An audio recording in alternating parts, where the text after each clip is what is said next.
রাজধানী ঢাকার মাছ বাজারগুলোতে মাছ ব্যবসায়ীদের পাশাপাশি বটি নিয়ে বসেন কিছু লোক।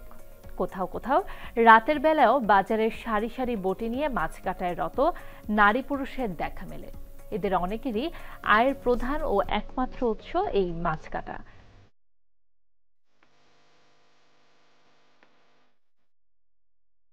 ব্যস্ততার কারণে অনেকেই বাজার থেকে মাছ কেনার পর বাসায় গিয়ে তা কাটার ঝামেলা নিতে নারাজ। এই সুযোগে মাছ বাজারগুলোতে কেউ কেউ বেছে নিয়েছেন মাছ কাটার কাজ, পাচ্ছেন পারিশ্রমিক।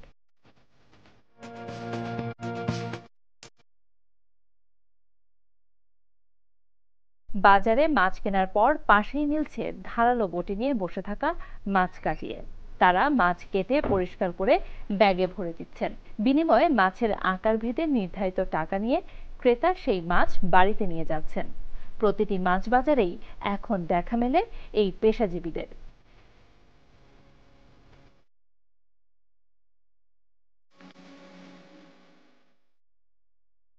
বিকল্প কর্মসংস্থান হিসেবে তারা করছেন এই কাজ, যার মাধ্যমে এরা সন্তানের পড়াশোনা ও সংসার চালান। 2 দশকেরও বেশি সময় ধরে এই পেশাটি হয়ে উঠেছে অনেকের আয়ের প্রধান ও একমাত্র উৎস। রাজধানী ঢাকার মাছ বাজারগুলোতে মাছ ব্যবসায়ীদের পাশাপাশি বটি নিয়ে বসেন তারা। তোমার যদি মাছ নেয় আমাদের কেটে দিতে হয়। আমাদের সকাল 6টা থেকে রাত 10টা 12টা পর্যন্ত কাজ করতে হয়।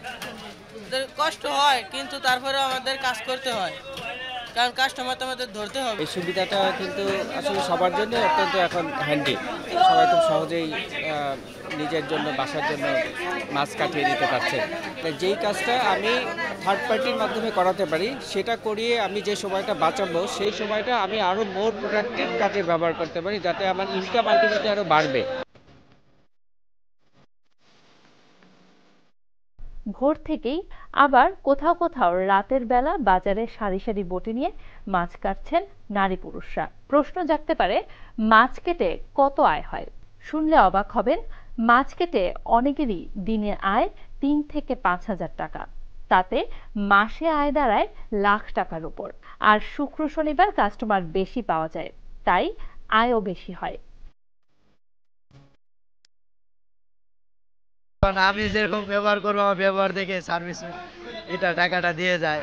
একটু ভালো করে কেটে দিলে 10 টাকা বাড়াই দেয়। যদি বাসায় কোনো কাজের লোক পাওয়া যায় না, ভালো কাজের লোক থাকেও না, নিজের করতে হয়, যার জন্য এখান থেকে করে নিয়ে যায়। আর যিনি করে দিচ্ছেন তারও একটা উপার্জন হচ্ছে, তারও একটা ফ্যামিলি চলতেছে। এ পেশায় শুধু বসার জায়গাটি ভাড়া নিতে হয়, এরপর কাজের জন্য প্রয়োজন শুধু একটি বটি। বিকল্প এই কর্মসংস্থান মানে তো কিছু মানুষের রুটি রুজি, বেঁচে থাকার অবলম্বন। আবার আগামীতে হয়তো মেশিনে মাছ কাটার চল সচল হবে শহর ছাড়িয়ে প্রত্যন্ত গ্রামেও।